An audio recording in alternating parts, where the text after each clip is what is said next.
The Entrepreneurial You is brought to you by JPS, powering what matters. It's time to unleash the entrepreneurial spirit in you. Time to take that step towards leading and excelling in life and business. Whether you're starting with an idea or you're looking to scale up, there's something here for everyone.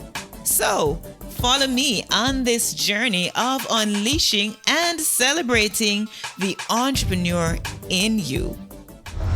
This week on the Entrepreneurial You, Blue Dot CEO and founder Larren Peart is our featured business leader. And in our Vox Pop, we asked the question, where do you think entrepreneurs get their startup capital? Plus, artificial intelligence systems, human workers versus robots. We take a closer look at these mechanisms in Trending Now.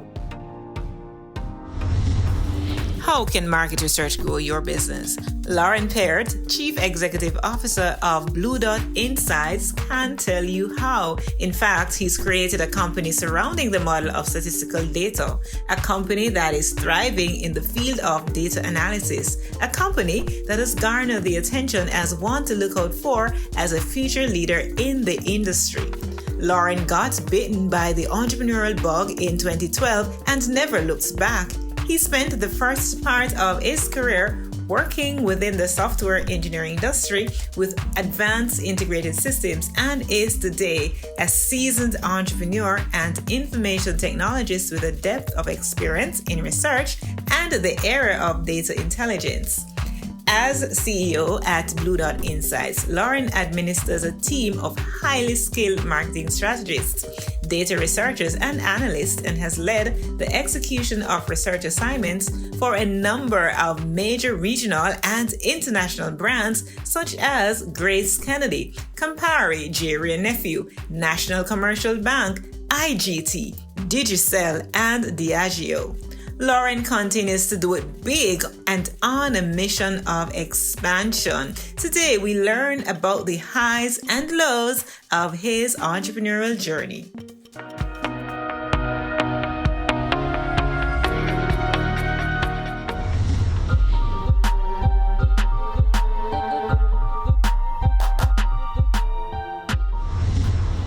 It's fair to say that Larren Peart is a data guru who has charted new boundaries and prospects with data-driven analytics and insights made accessible in unprecedented ways through his business, Blue Dot Insights, a full-service market research and strategy consulting company.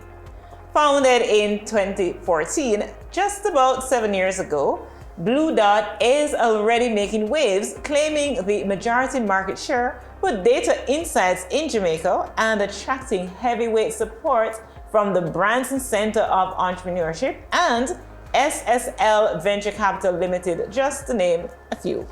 Blue Dot is strategically poised to become a future-leading market research entity.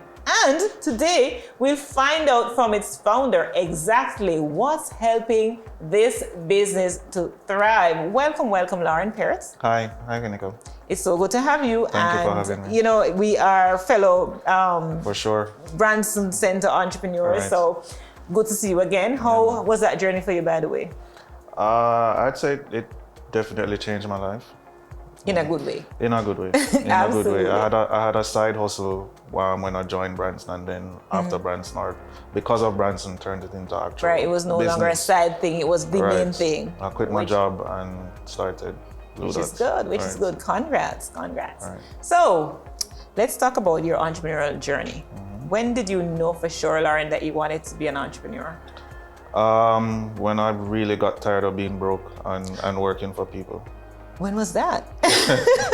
That was, I'd say, about 2012. I mean, I always was in entrepreneurship, so I used to sell lollipop snacks, all of that In a in class, school. yes. I had a sound system when I was a teenager. So, I mean, I was always doing something entrepreneurial, but definitely the entrepreneurial bug hit me around 2011, 2012. 2011, 2012. I'm gonna Right. got a little more into that, but I don't know. It seemed like I have I don't know, something that I attract persons who are on sound system or love sound system. Really? Yeah, man. We've had Chris Record, we've had Zachary Harding, Right. and yeah, similar story man. there.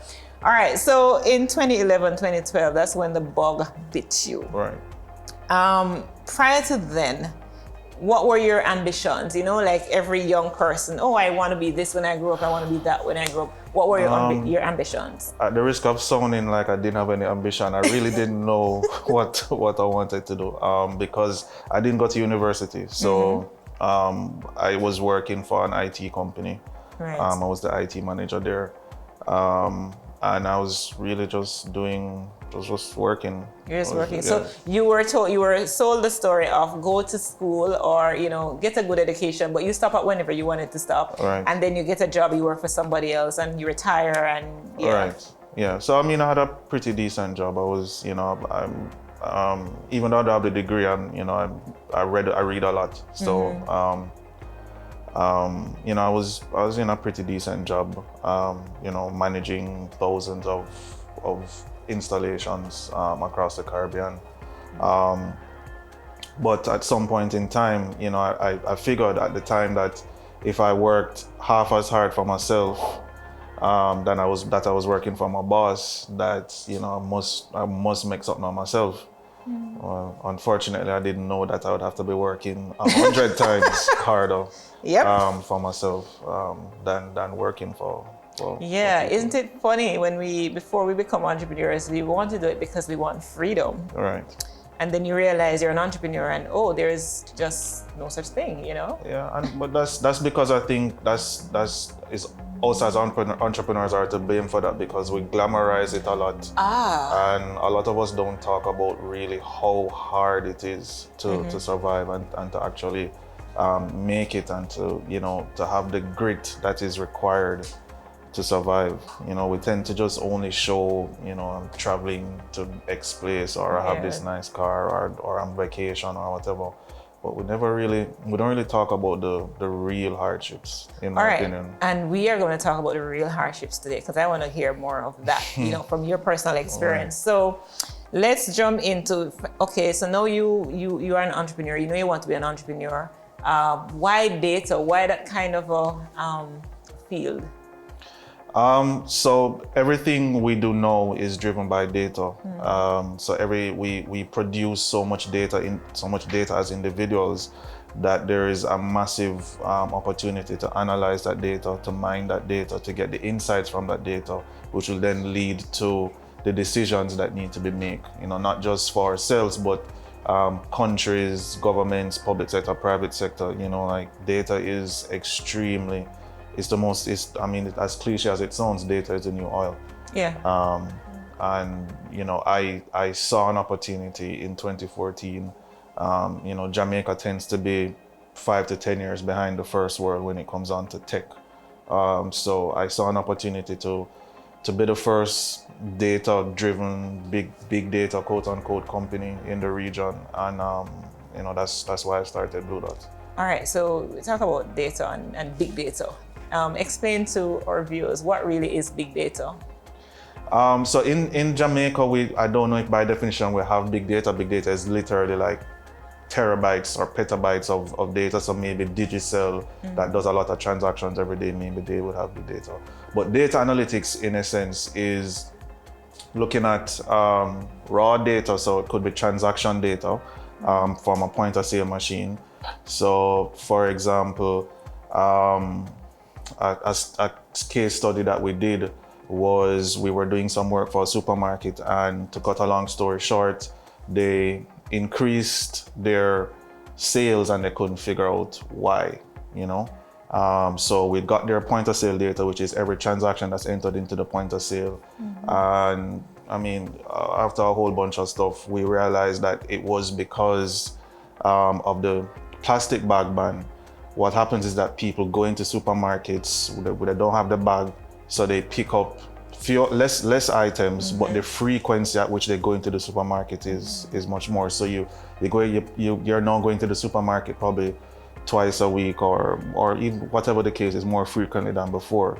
What we do is look at that data, and then we then match okay, does, if Heneka is, for example, buying honey bunches of oats or some type of cereal, then that supermarket should then be offering you a sale on milk because those items are paired. So it's looking at whatever the transaction data is in that case, and then getting some nuggets or some insight from it, and then making recommendations to the client. How do you then use this insight to improve sale or improve customer service or whatever the case is? So you just take the raw data, whatever it is, and you turn it into something that is meaningful. Right. Who are some of the clients that you've been servicing over across the region? So I mean, I can safely say that we've worked with the largest companies in the region. So everywhere from, we do work for pretty much most of the banks, all of the big fast-moving consumer goods, the quick service restaurants. Lots more about Larren's journey as an entrepreneur when we come back from this break.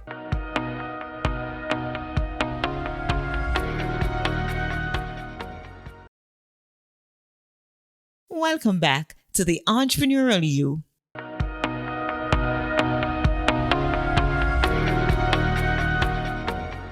Welcome back to the Entrepreneurial You. Larren Peart, founder of Blue Dot Insight, is my guest today. Larren, when you started, did you envision yourself working, to this level, getting this level of success when you just started? I just wanted to stop living hand to mouth. That was the motivation then. But I knew what the potential was. So that's why I took the risk. And I definitely knew what the potential was. So that's why I started. Interesting. Okay. And you may also remember, during our election, that Blue Dot played a great role. You partnered with Nationwide, right. It was, right. Network, and you delivered. Tell me your role. Tell us a little bit about your role in that. So we're pollsters now. So I mean, a lot of people are familiar with Don Anderson, Bill Johnson, etc.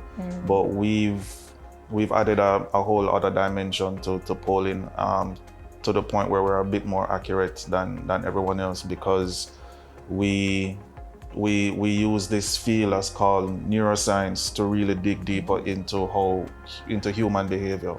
So a quick example would be, if you were to think of the 2016 US elections, if a lot of the pollsters got it wrong, because when you ask somebody a question, people tend to be very aspirational and people lie. So in that case, are you voting for Donald Trump?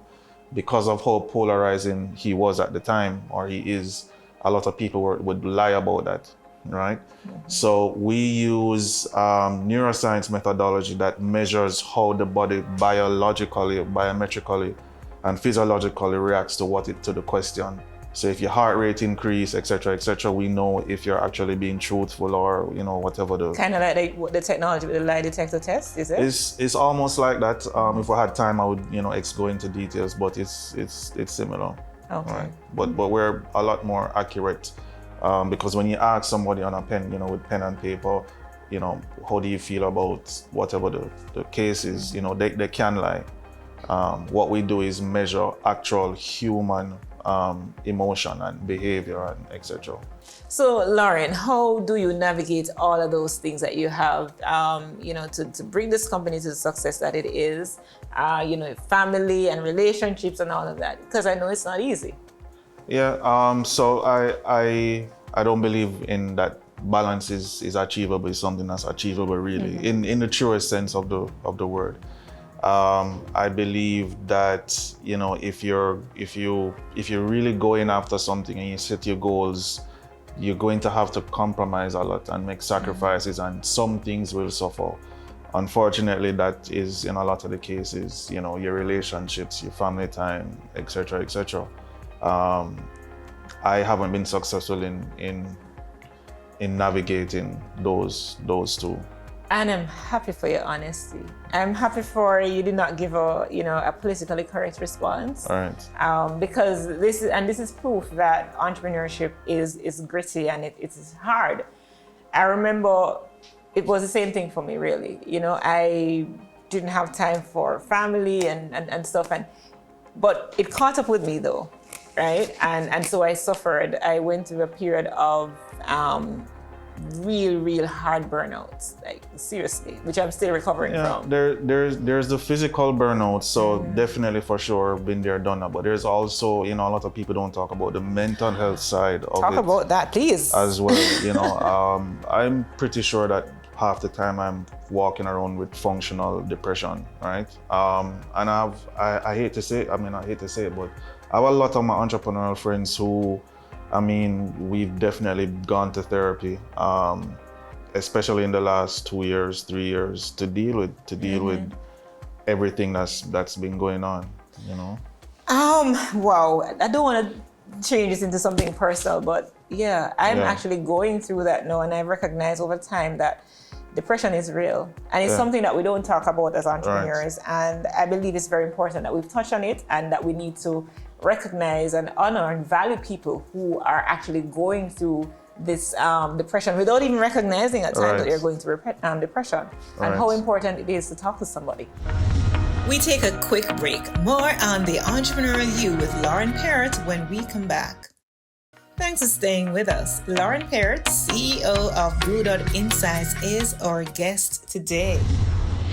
It's just, if you have to take care of your body, you have to take care of your mind as well. Absolutely, right? absolutely. And that's just, that's just how it is. I always say that, you never know like real proper stress until you have to meet payroll, and you can't meet payroll, right?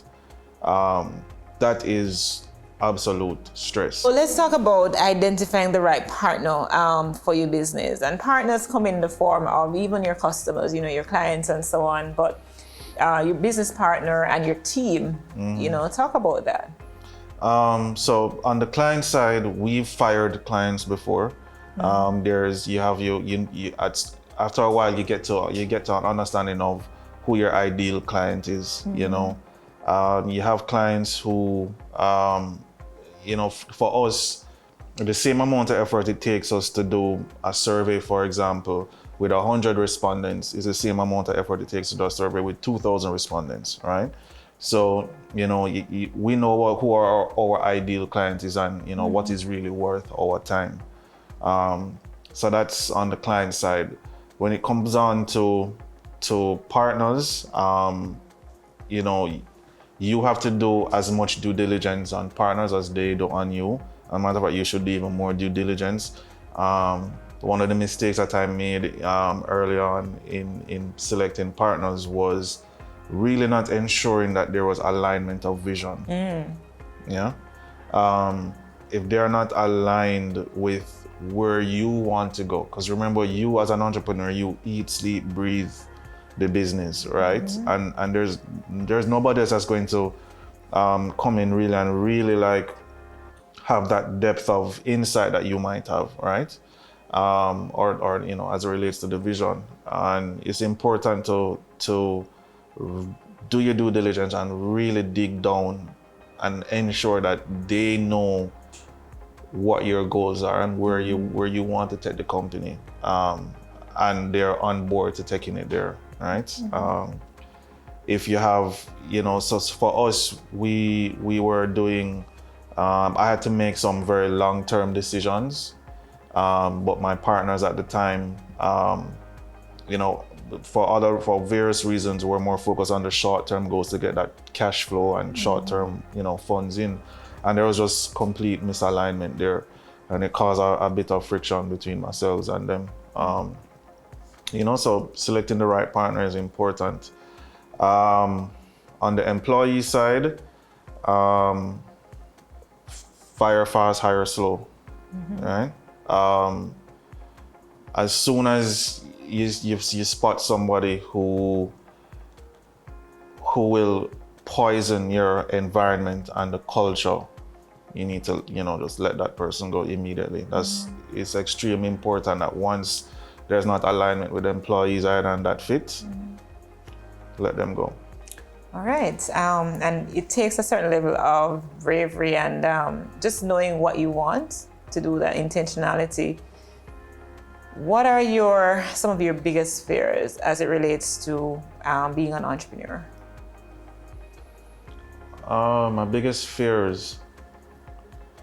So ambition is a weight, and so is decision making, right? The simple, like little decisions are the most annoying to me. Like just figuring out what to eat every day is the most annoying decisions. You know, I have decision fatigue because I make so many decisions every single day, right? So my greatest fear is actually not making the best decisions. And I spend probably way too much time analyzing and thinking and overthinking around decision making. All right. So with that, how do you make decisions? What's the kind of underlying guiding principle that you use?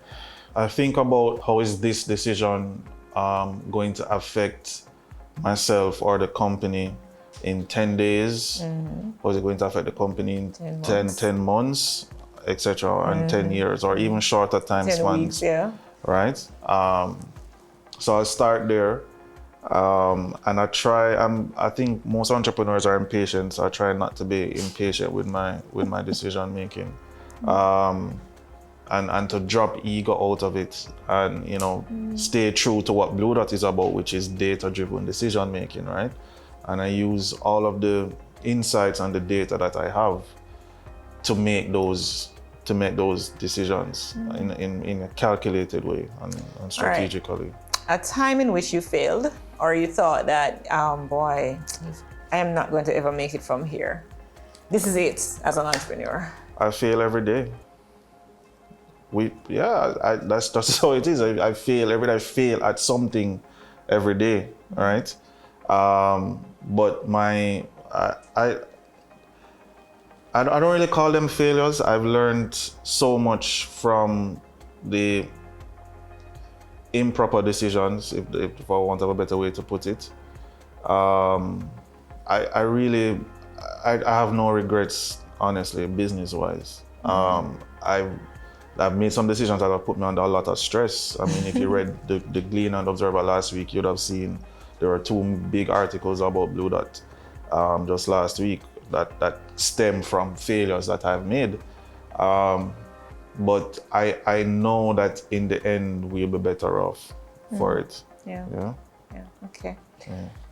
We are going for another short break. Stay with us, guys. Don't go anywhere. The Entrepreneurial You will be right back.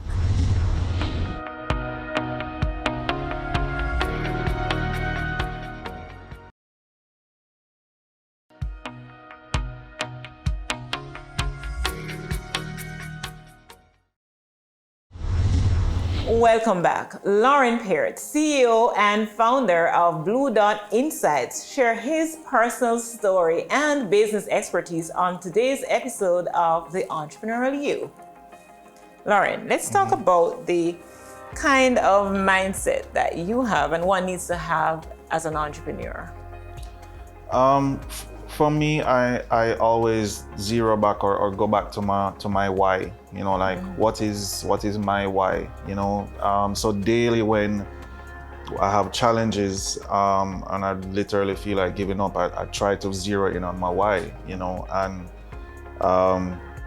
on my desktop I have this screenshot of my bank account on January 1, 2014.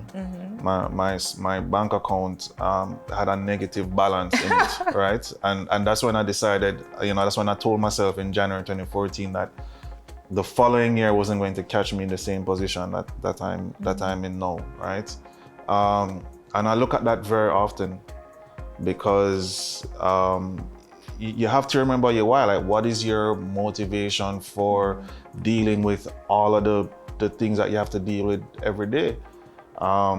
And somebody watching might think, making entrepreneurship sound like it's the hardest thing in the world. And I mean, maybe it isn't, but for me it is, right? Like it's just a lot. When somebody in a 9-to-5, when they leave their job at 5 p.m., they leave it there. Like entrepreneurship, your brain is just always going, and the buck stops with you in all cases. Yeah. So determination is perhaps something that you need to have, would you say? For sure, you have to have you have to know what your goals are, right? And what are your goals and how you're going to achieve them, and just like, as cliche as it might sound, just go and get them, and like figure out how are you, I want the IPO, so what are the steps that I need to take now Hashtag goals. to list on the junior stock exchange, right? And I want to do that within a year, so I am for sure going to 110% go out and get the revenue that I need in order to list, because that is how I see myself creating wealth for myself, by either listing or you get an exit by somebody comes in and buys a company or whatever, like I want to create wealth for myself and my family. Absolutely. Yeah. And in terms of, we talk about determination, resilience. What are some of the other adjectives, or descriptive terms that we need to think about? Grit, resilience, stick-to-itivity, not taking no for an answer, everything around just achieving, and ensuring that the business does what it's supposed to do, that you're satisfying your clients primarily, that your employees are still motivated and vested, and they too believe in the company, and that it's a win-win formula for them as well. I can safely say that my employees, they have a vested interest in the success of Blue Dot, because I don't just treat them like they're employees, right? Culture is important, so I try to spend a lot of time on culture. Work from home has kind of derailed that, so there's trying to find ways around that, but it's doing everything required to achieve the vision of the company and the goals of the company and of yourself. So what kind of a culture have you created? Within the company, we were doing our brand book the other day, and we are jeans, Converse, and a t-shirt. That's the culture. Hence, yeah. Right. And very, very laid back. I am not, as the company is pretty flat right now. My employees, my co-workers, they know they can always come to me. We're all friends at the moment because we're still relatively small. And that's the culture. I don't, especially now with work from home, I definitely don't micromanage. There's no, they do their work, they can do it whenever they want. I don't care if they're in Africa or they're on a beach. As long as the deadlines are met, I'm fine. And that's how we operate. I have employees in Trinidad and Barbados now who I've never met and never seen in person, but the work gets done. I have an employee in Montego Bay that I've never seen in person. So as long as the work gets done, I'm fine. And how much of an attributing factor is COVID-19 to that what you currently have now? So definitely, the work from home. We started work from home the day after the first case was announced in Jamaica, March 16 last year. Welcome back to the Entrepreneurial You. The Entrepreneurial You, voice of the people.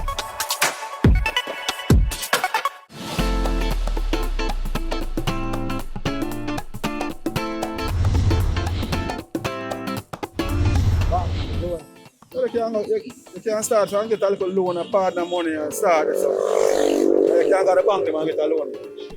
And you start it, so if you have ambition, you got you.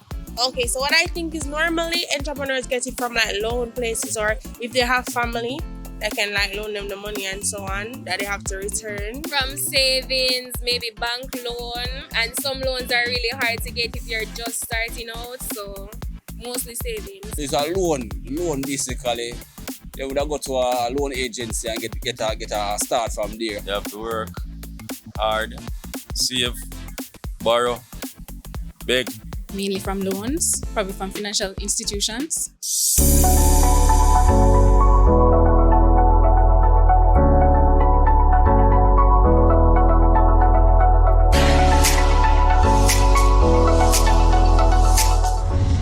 Most people think of science fiction and human-like robots when they hear the term artificial intelligence, AI.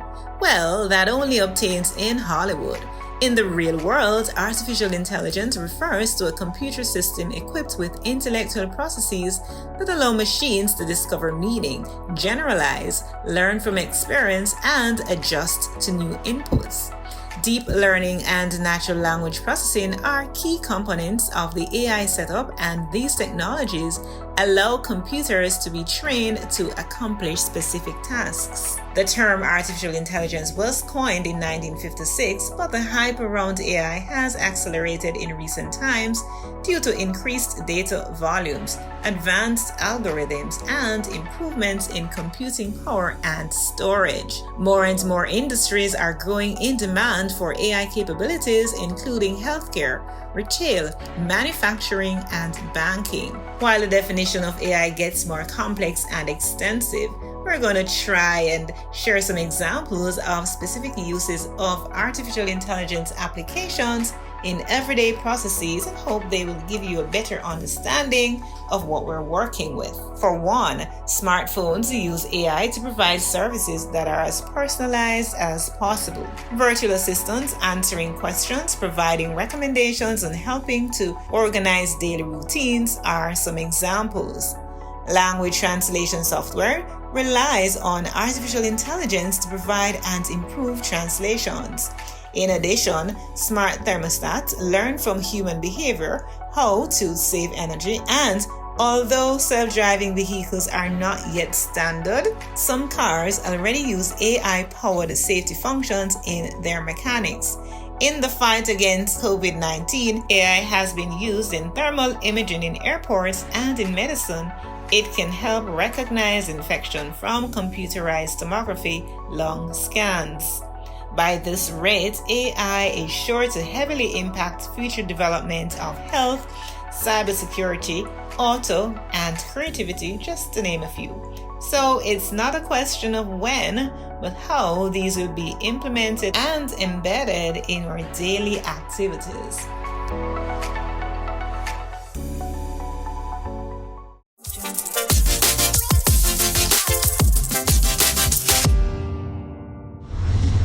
Hi, I'm Kamika Ruth Taylor, founder and CEO of Bamboo Sparks, as well as a best-selling author of 25 books, and I'm also the chief publishing consultant at Bamboo Sparks. What inspired me to start my business? Well, it's a couple of things. It flowed out of my mission experience of having to depend on others for financial support.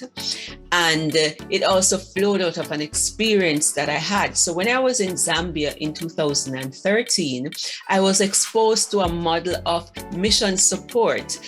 And it was called Impact Multiplied, where a South African architect, he built apartments and he rented them to professionals and then used the funds from that to support 60% of the missions projects, so that the organization would not have to continue to depend on donor-based support. And, you know, in donor-based support, people give out of their excess and you're depending on their generosity. So he wanted to find something that would be more sustainable. It would also provide jobs. It would also present an opportunity to do ministry.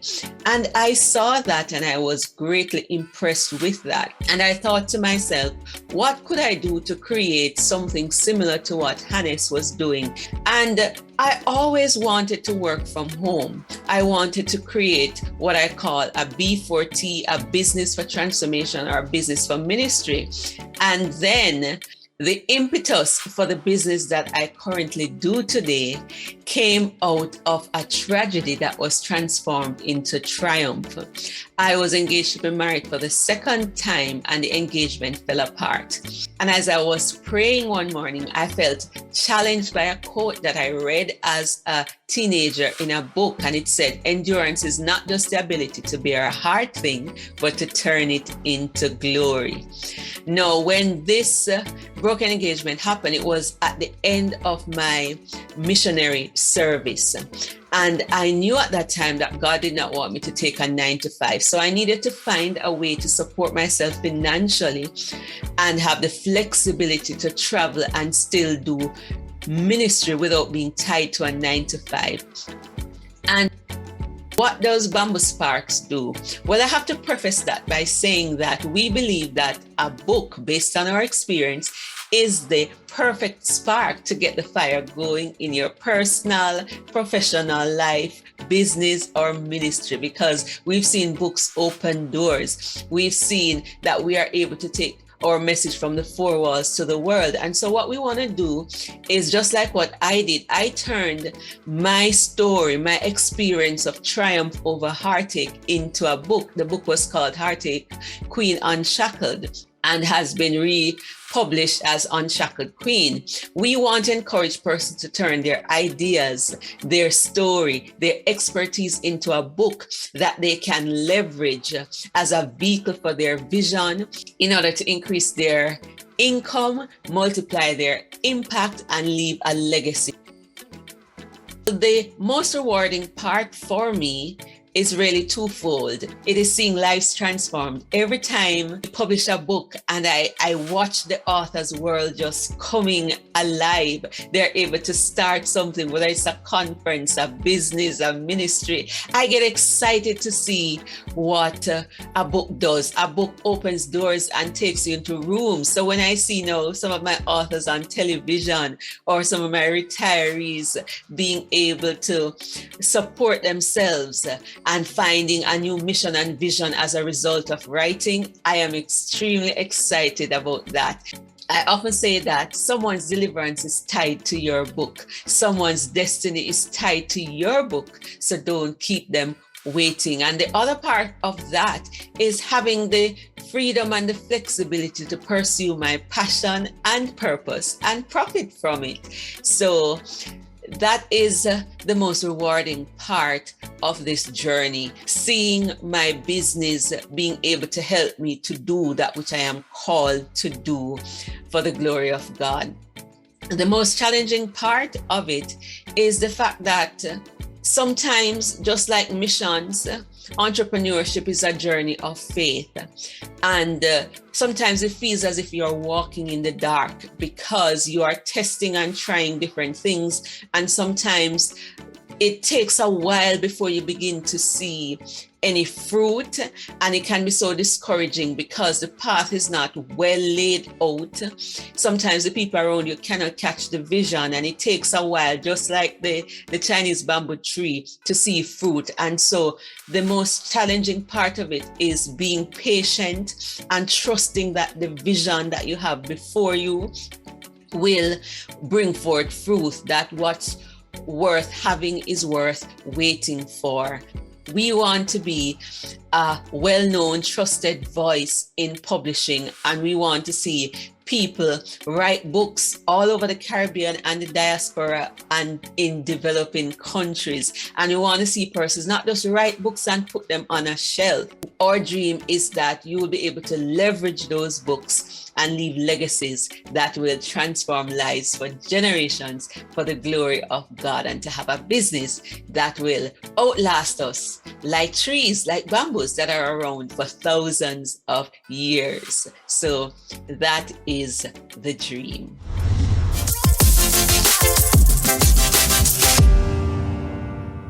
More on the Entrepreneurial You. Welcome back to the Entrepreneurial You. How much budget should I spend on online advertising? This is a question that I get almost every single week from companies all around the world. In the past 6 to 7 years, me and my company have helped over 2,000 advertisers grow with Google and Facebook ads. Partially that knowledge comes from having worked at Google before that. Now, before you want to think about a budget for online advertising, what we find is you should take care of 3 aspects in order to really help you understand if you are in the right place to start with online ads. The problem these days is that Google ads, Facebook ads is available for everyone, right? You can just sign up, you can create an account, you can start a campaign. But these platforms have become very, very complex. So while it certainly is available for everyone, they are not for everybody, right? So let's look at the 3 aspects that you have to have in order to really make sure you use Google Ads, Facebook ads, or any other ads effectively. The first one is having a proper website. Now, there's still a lot of businesses out there who don't even have a website or a landing page, right? Sometimes a whole website might not even be necessary for you, but a landing page is all that you need. You may want to capture people's attention by getting their emails, by getting them on your list. You may want to capture their phone number in order to do SMS marketing. Or you may want to have them buy a certain product and then upsell them later, right? Now, the second aspect is having proper tracking. Now, this is where most businesses fail. And there are so many free tools out there. The best one is Google Analytics. With that, you can measure pretty much any kind of online and even sometimes offline activity that you and your business do. So for example, you would get a good overview of how much you've spent on email, organic, social media, paid traffic, and then also what was the return of ad spend or return of advertising activities that you had on these platforms, right? Now, the third aspect is really having a proper funnel. Knowing how customers come to you and how they convert, right? How are they going to say yes, and how are you going to make it very easy for them to say yes? Because you have to remember that people are lazy, right? Is it, again, that you get their email, right? Is it that you have a really good website that's very user-friendly on mobile, right? Or do you do WhatsApp marketing or SMS marketing? Whatever it is, you have to make sure that you have absolute clarity. Where do you pick up your customer from the interest stage and take them over to saying yes to buying or purchasing your product or service? So in summary, before you invest in Google or Facebook ads, I highly recommend you to have a proper website or landing page ready, to make sure you have a tracking fully set up, best with Google Analytics, it's for free. And third, to really have absolute clarity what your funnel is like and how you get your customers to say yes to you. The questions that ought to be asked, the essential insights to be shared, and the empowerment that needs to be spread start right here on the Entrepreneurial You. Thank you so much to my guest, Larren Peart, for being willing and ready to contribute to this meaningful conversation. And I want to leave you with today's word of hope. And it comes from Proverbs 16, verse 3. Commit your works to the Lord and your plans will be established. What good? Join us next week for another set of thought-provoking conversations with leaders, captivating features, and an opportunity to unleash the entrepreneurial spirit in you.